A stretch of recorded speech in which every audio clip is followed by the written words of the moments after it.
Vamos conectar ao vivo nossa reportagem em Brasília, porque Itatiaia tem noticiado e tem repercutido com força nos últimos dias algumas questões que envolvem as transferências via Pix no Brasil.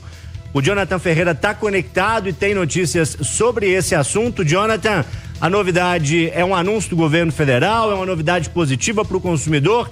Qual que é a última? Boa tarde, bem-vindo. Oi, Loli, ótima tarde a você e aos ouvintes. Peço até desculpa aos ouvintes por falar bem baixinho, porque o ministro da Fazenda, Fernando Haddad, está concedendo uma entrevista coletiva neste momento aqui no Palácio do Planalto, justamente para explicar essa decisão do governo. Que decisão é essa? De revogar o ato normativo da Receita Federal sobre o monitoramento das transações via Pix. Assunto que dominou a sociedade nessa semana, redes sociais, o debate, a dúvida de muitos ouvintes se o governo iria ou não taxar as transações pelo Pix. Então, já que houve esse ruído na comunicação, o ministro da Fazenda, Fernando Haddad, acabou de anunciar aqui no Palácio do Planalto que o governo vai derrubar esse ato normativo, ato este que havia entrado em vigor em janeiro deste ano, e que a Receita Federal seria informada pelas instituições financeiras sempre que um cliente fizesse uma transação Pix acima de R$5.000.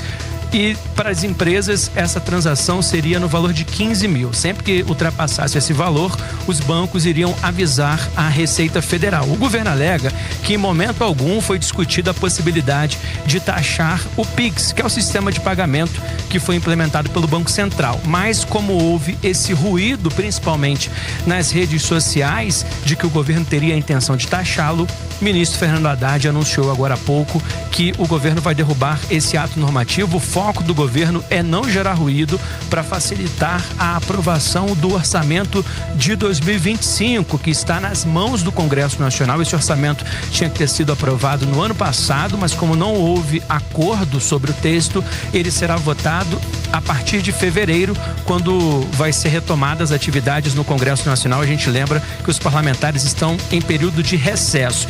A gente vai trazer mais detalhes dessa decisão ao longo da nossa programação, isso porque o ministro da Fazenda, Fernando Haddad, ainda está falando aqui no Palácio do Planalto.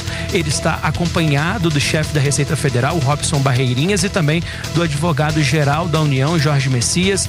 Os três decidiram aqui descer para conversar com a imprensa depois de uma reunião com o presidente Luiz Inácio Lula da Silva. Lula tem tido reuniões ao longo de todo o dia e o Haddad vai participar junto com outros ministros de uma outra reunião que vai começar daqui a pouquinho. Está marcada para as 4:30 da tarde aqui no Palácio do Planalto. A informação é que esse ato normativo da Receita Federal de monitoramento de transações Pix acima de R$5.000 para pessoas físicas e de 15 mil para empresas, ato este derrubado pelo governo federal. Obrigado pelas informações ao vivo, em cima do lance. Jonathan Ferreira em Brasília, acompanhando repercussões desse assunto que é importante. Afinal, o Pix tem sido cada vez mais realidade no dia a dia dos brasileiros, e desde que o governo anunciou uma nova medida sem explicar o que aconteceria e jogou mais desconhecimento do que informação, a população multiplicou esse desconhecimento, muitas vezes por falta de uma informação clara, em muitos casos por má fé, por fake news, muitos golpes, mais uma vez surgindo nesse contexto. Então é importante que esse esclarecimento aconteça, e a Itatiaia está trazendo para você todos os desdobramentos desse anúncio que está acontecendo neste momento em Brasília.